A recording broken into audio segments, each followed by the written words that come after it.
পকেটের তো এটা আসলে আমার যদি বলা যায় যে এটা হলো যে আম, এখন তো কিছু একটা চাপ যাচ্ছে, এখন একটা কমতির দিকে আর কি। হ্যাঁ, তারপর তো বাচ্চা ছেলে মেয়ে বা পরিবার নিয়ে ঘুরতে হয়। হ্যাঁ, এই দেশে তো আসলে মধ্যবিত্ত যারা তাদের আয় অনুযায়ী ব্যয়টা অনেক অনেক বেশি। জীবন ধারণের ব্যয় বেশি, তারপর ঘোরাঘুরি তো অনেক তারপর একটা স্বস্তি যে ঢাকা শহর এখন অনেক ফাঁকা। হ্যাঁ, রিক্সা নিয়ে ঘুরে যাচ্ছে, এখানে একটু খরচ কম পড়তেছে। না হলে আর ওটা ওটা আরো বাড়তো আর কি। এখন টাকা আছে দেখে যে ভাঙতে হইব এমন কোনো কথা না। যার যার লিমিট তার তার ভাঙতে হইব। এখন আমার কামে 1 টাকা আমি 2টা ফুটাঙ্গি দিই, তার চলবে না। তা আমার 1 টাকা আমি 18 ভাঙার চেষ্টা করছি, ইনশাল্লাহ আমার 18 এখনো আছে। ওরম ভাবে আমি চলাফেরা করছি, ওরম ভাবে ভাঙছি আমি জিনিসটা। মাস শেষ হওয়া পর্যন্ত চলতে পারবো, মাস শেষ হইলে তারপরে একটা এফেক্ট পড়বো, যে ভাড়ার ঘর ভাড়ার বিষয়, নিজের খরচের বিষয় ওগুলো পড়বো। এখন যদি আমাদের কর্মস্থান যাদের চাকরি করি ওনারা যদি আমাদের রানিং মাসে যে বেতন বাকি ছিল যে বেতন দিয়ে দেয়, তাহলে আলহামদুলিল্লাহ আমরা স্বাভাবিক চলতে পারি। আর যদি এই বেতন যদি না দেয় তাহলে আমাদের চলতে অনেক কষ্ট হবে। ঈদের আগে একটা মধ্যবিত্তর অনেক চাহিদা থাকে সবার মতোই।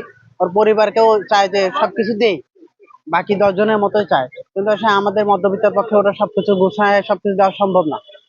কারণ পকেটের বিষয়টা তো সবাই জানে, আমি একটা চাকরি করি, জব করি ছোটখাটো, এখান থেকে যতটুকু পাই অতটুকু দিয়ে সংসার, ফ্যামিলি সবাইকে দেওয়ার চেষ্টা করি।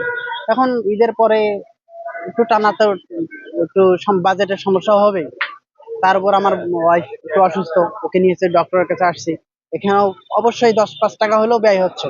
সেখানে তো অবশ্যই আমাকে একটা সঞ্চয় বা অন্যভাবে একটা টাকা নিয়ে আসার ব্যবস্থা করা লাগবে। ওই দিক দিয়ে খুব সমস্যার ভিতরে আছি বলা যায়। যে ভাঙতি টাকা যে পরিমাণ নিয়ে আসতাম আর যে পরিমাণ নোট মানুষে আমাদেরকে ক্রেতারা দিত, এই ভাঙতি টাকায় আমরা অনেক সময় দিতে পারতাম না। আর এখন তো সবাই ভাঙতি টাকা দেয়, নোট খুব কম। তো সেই হিসেবে বোঝা যাচ্ছে মানুষের হাতে টাকা পয়সা, নগদ টাকা হয়তো খুব কম, যার জন্য মানে ব্যবসা বাণিজ্য অবস্থা খারাপ, মানুষের আর্থিক অবস্থা খুব খারাপ, পকেটের অবস্থা খারাপ।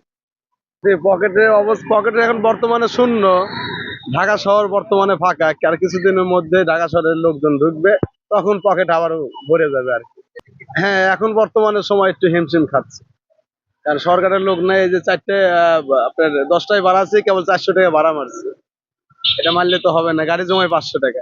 এটা যদি মোটামুটি সংসারটাকে নিজের গুছায় নেয়, বুঝছেন, যে আমার 10 টাকা ইনকাম, আমার 10 টাকার ভিতরেই বাজেটটা রাখতে হবে, তাহলে অবশ্যই সংসারটা টিকবে। আবার এর ভিতরে অসুখ বিসুখও আছে একটা বিষয়।